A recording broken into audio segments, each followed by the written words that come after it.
Pemirsa Dewan Pimpinan Wilayah Partai Nasdem Sumatera Selatan segera mengusulkan pemecatan Wakil Bupati Pedukal Abab Lebatang Ilir atau Pali, Iwan Tuaji dari keanggotaan partai. Langkah ini diambil menyusul operasi tangkap tangan yang dilakukan Kejaksaan Tinggi Sumatera Selatan terhadap yang bersangkutan pada Rabu lalu. Selamat malam, salam sejahtera bagi kita semua yang saya hormati. Dewan Pimpinan Wilayah atau DPW Partai Nasdem Sumatera Selatan memastikan akan segera mengajukan usulan pemecatan Iwan Tuaji kepada Dewan Pimpinan Pusat Partai Nasdem. Sekretaris DPW Partai Nasdem Sumsel Nopianto mengatakan, usulan tersebut merupakan bentuk sikap tegas partai terhadap kader yang terjerat kasus hukum, khususnya dugaan tindak pidana korupsi.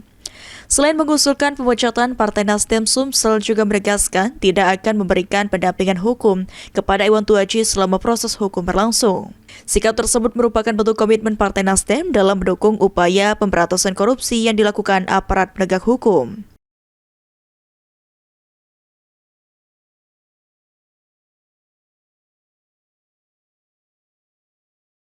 Partai Nasdem menyatakan akan segera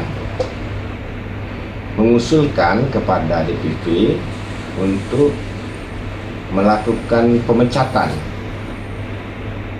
kepada saudara Iwan Tuaji, baik sebagai salah satu pengurus partai di tingkat Kabupaten Pali, karena secara kepartaian Pak Iwan Tuaji sebagai Ketua Dewan Pertimbangan di DPD Partai Nasdem Kabupaten Pali maupun sebagai kader Partai Nasdem.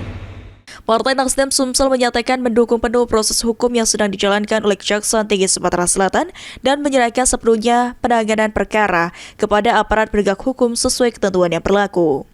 Diketahui Iwan Tuaji diamankan dalam operasi tangkap tangan yang dilakukan Kejati Sumsel di rumah dinas Wakil Bupati Pali pada Rabu 3 Juni 2020.